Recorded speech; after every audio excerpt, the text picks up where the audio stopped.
So I want to share with you today some ideas about how to look at trauma and how to heal it, and mostly focus from a Jewish perspective, but without leaving the science, and in the same time giving you my personal take on it. So what I want to say is a combination of things that I've learned from Dr. Bessel van der Kolk from the famous book The Body Keeps the Score, as well as insights from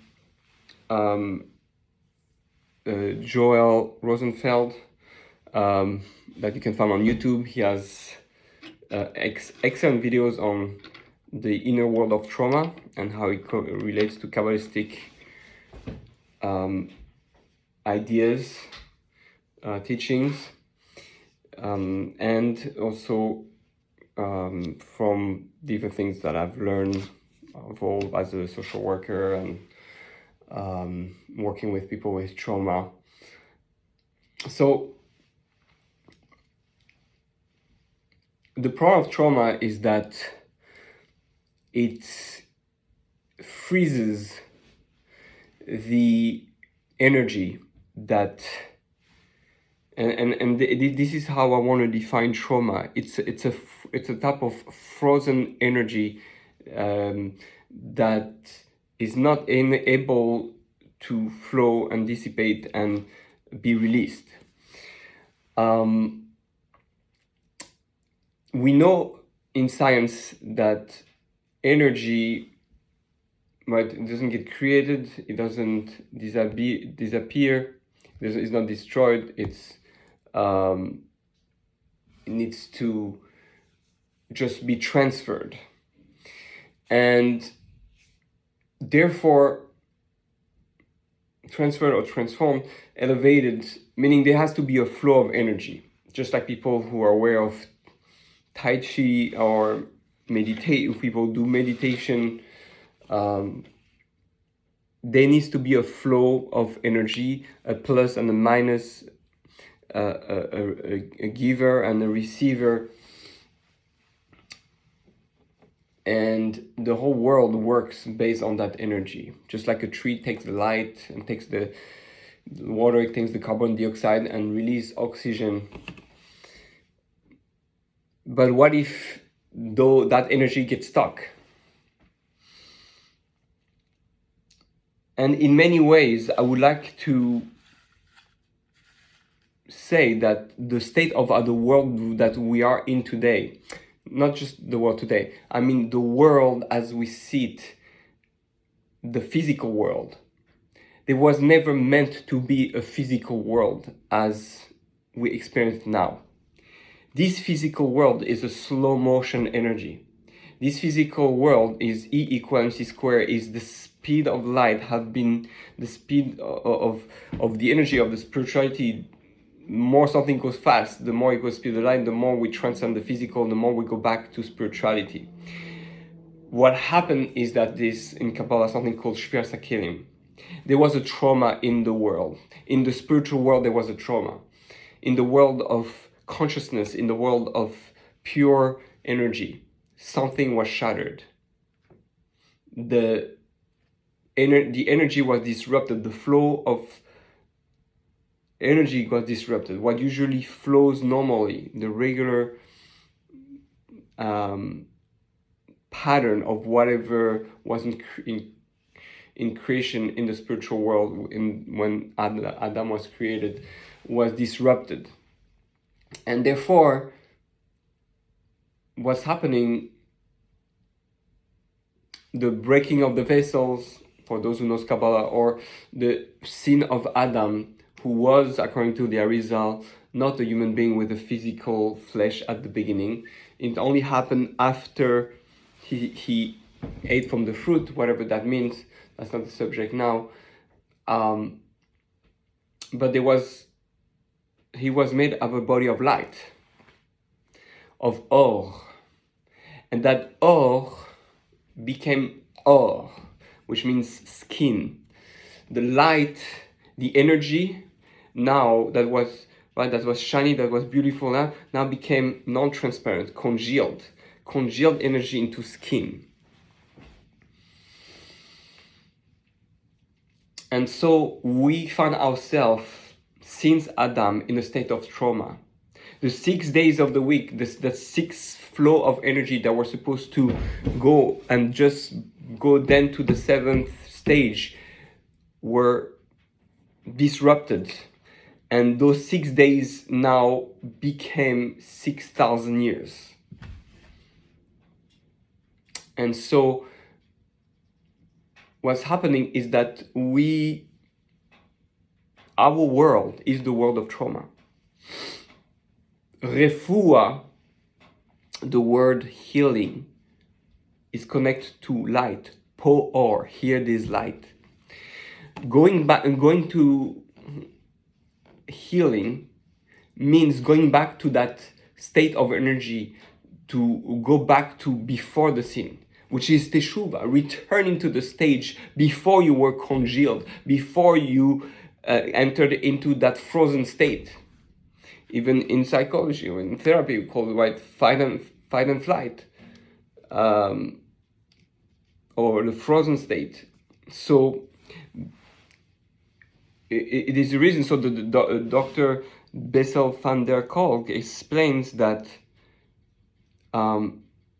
soldiers, for example, who experience very severe trauma, they are not able to, the center of creativity is broken, meaning they're not creative anymore. Because in a frozen state, we're so stressed, there's so much PTSD, there's so much broken that I'm not able to make my energy flow, and therefore I'm not able to be creative again. Creativity is a state of almost prophecy, meaning it is in Kabbalah the path by which we are able to access prophecy. So it shows us that we're disconnected from the spiritual reality. What's happening is that time in the spiritual world works very differently than in the physical world. There's no real time as we understand it here in the physical world. Past, present, and future, it all exists at the same time. This is going back to the world of spirituality, the world of godliness, where God transcends time. God is eternal. In order to do that, so because this is the reality, this is the proof that we can heal from trauma. We can heal from trauma to go back to a state of awe, of light, of refuah, of healing, which means transcending my time, transcending my frozenness, my emotional and mental frozen state, congealed state. And for that, because the brain thinks and believes, because there's that higher time dimension, the body still experiences the trauma as it is happening now. It doesn't know the difference between past, present, and future, but because it was so intense, it kind of kept the score. It became frozen into him, and now he's stuck with that thing. And the truth is that he needs to go back to a state of eternity, meaning he needs to go back to a state that he understands he's not the body, he's the soul. Mindfulness, meditation, consciousness is the state that will enable creativity, was the things that will enable him to create the new reality of who he is now and get stuck into that moment of intensity that got congealed and then frozen. It's like a trauma on the trauma. Being physical, being born in this world, already going out of the mother's womb is a trauma. And when we experience another trauma, it's a trauma on a trauma. So different levels of frozen state. And when someone is traumatized again and again and again and again, he becomes paralyzed. Mentally paralyzed, emotionally paralyzed, physically paralyzed. And therefore our path to healing what the world needs to understand is that we need to infuse ourselves with clarity, that my mind creates my reality. That's the rewiring of the brain. To understand I'm not stuck with my body. My body doesn't define me. I am my soul. I am all. I'm your pure light. I'm not skin. The skin is just the illusion that was a consequence of first trauma. So I have to go back to the state. I'm a soul. I'm pure energy. I am actually doing perfectly good. I'm pure love. Right now I am safe. I am with God. I am pure love. I am loved. I am filled with love, peace, inner peace, happiness, and joy, full of light. This is what we need to project and experience to go out of this frozen state. If I think I'm a body, if I think my body defines me, then I think that it's as if thinking that my shirt is my skin, my shirt is me, my garment define me. This is a lie. This is an illusion of the physical world. This is the matrix that has us. It's a feeling of being imprisoned. Therefore, we have to open up and heal. When we learn Torah, when we meditate, we understand what the world is really about. I'm able to see the world the way, understand the world the way it really is. And therefore, I'm able to transcend my own prisons, my own frozen states. And then, that is the work that the world needs to do. What does it mean that Moshiach is going to come? Moshiach is going to come is the Baal Shem said, when is he going to come? He's going to come when we all have achieved the teaching of the Baal Shem Tov regarding Yehudim, regarding understanding that we are spiritual beings having a physical experience. The physical experience is the trauma of the human being. And we are not supposed to destroy it or ignore it. That's the thing. When we are become conscious of what's happening, we're able to transform that energy into its flow. I'm able to take that frozen piece, that thing that has happened, understand, oh, I needed that surgery. That it was a necessary process. I'm not defined by that moment. I'm not stuck in that moment. This was part of a process of growth, part of a process of transformation, part of a process of energy that need to be transformed from the darkness to light.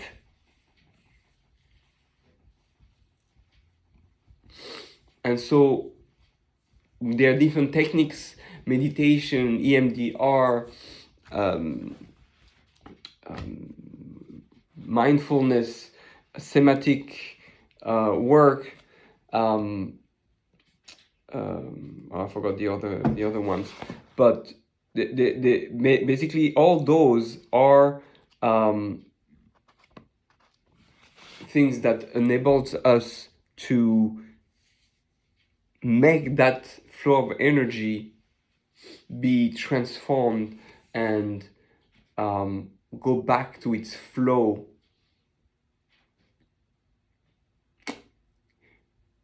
We allow it to happen. I accept what's happened. I said that it was necessary for it to happen, but I don't resent it anymore. I accepted that reality. I am still good. I'm not defined by what's happened. God runs the world. If it had to happen, it had to happen. Yes, I do mistakes, but everybody do mistakes. I need to repair myself. I need to think to myself, I'm not a victim. I'm not guilty. Doesn't mean that we shouldn't take responsibility for what we do wrong. But we are talking mostly about the victim. And the victim said, I'm not a victim anymore. I define myself as a victim, and now I'm empowered. Now I'm above the attacker. I'm greater than my victimization. I'm transformed that state, that darkness that I had to go through. Now I use it as light. I'm stronger than I was before. I've fallen, but I've gone back up. That's our entire fight, our entire challenge to heal. Almost to say that I see the goodness in that darkness. After the fact, you cannot do it while you're in fact. As a goodness, I see I'm greater than that, and that's what we need to do. We need to become the new one. Interesting, in the word light, this is the word in the world of fruits, perot, is the same letters as Torah. The same letters as refuah. Perot, refuot has the same letters. Our fruits have to be fruits of healing. When we heal, we create fruits. That's our fruits that we need to create. We're here to heal the trauma. We're here to recognize the good that Hashem created, that original light. If we can be more makir tova, to recognize the good in everything, the good in me, the good in people, I'm fixing everything. This is what God asked Adam to do in Gan Eden. That's what prayer is about. Prayer, that's where he healed through prayer, through meditation, because it enables us to go into that state of makir tova, tov, to be able to see the good, the original good, the light, the spirituality. I'm able to transcend. When I pray, I'm going to a level of consciousness, and that transcends my body. Tefillah, it comes from the word nafal, afer, nofel, right? It's palel, nefilat apayim. It's part of prayer. There's an idea of that the prayer that I do enables me to deal with what has made me fallen. It has the same letters, so it's to push me. It reverse. You have words that reverse the system, and we see in that's what the process of prayer does. It permits me to repair the falling. Go from falling. Interesting, falling is nafal. Nafal, falling, is the same letters in Hebrew as falling, nofel, and that's prayer. Tefillah. Which says not exact words of prayer, but it's the same connotation. Mitparel.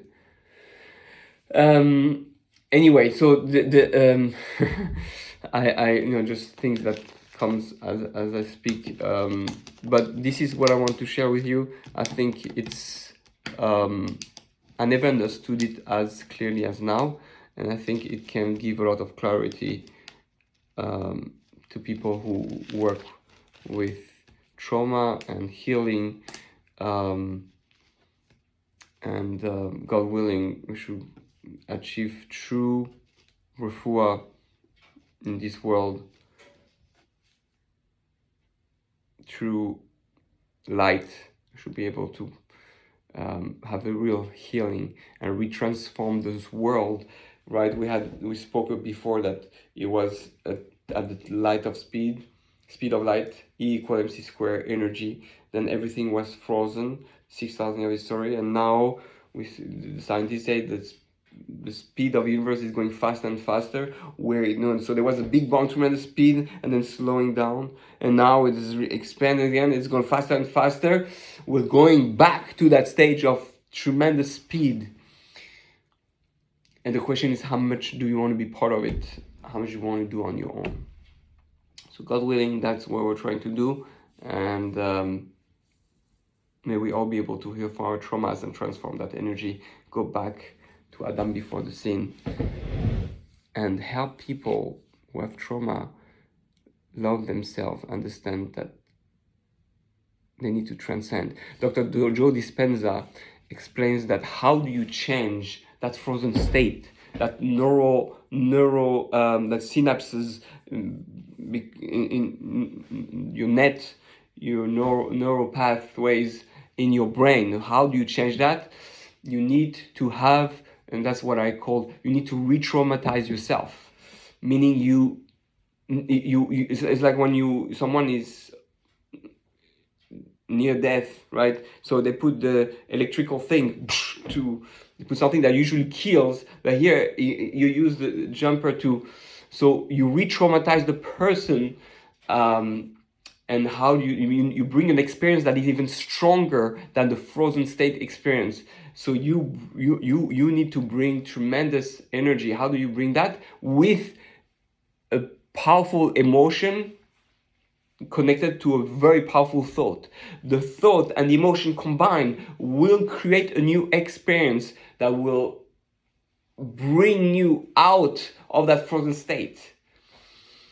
But it needs to be very strong, very intense. That's why consciousness meditation, prayer, love, and all those techniques that people use, chi, can lead you to experience that. That's why now today they use psychedelic, because the psychedelics enables you, if you do it the right way, you are able to tap into levels that are connected to your soul, right? We say that we're the soul connected to something more spiritual, to before a state of tremendous joy, like actually Dr. Koch says, tremendous joy, tremendous peace. Because what is the inner peace, that inner joy, that inner love, that's going to a state where before you have a body. Because I'm a soul. If I'm a soul, I'm purely divine, I'm purely good, I'm purely love. So that's, we're supposed to re-traumatize ourselves to allow that frozen state to be dissipated and released and go back to that new path, which is the trauma, the positive trauma. That's what I call positive trauma. It's negative trauma and positive trauma.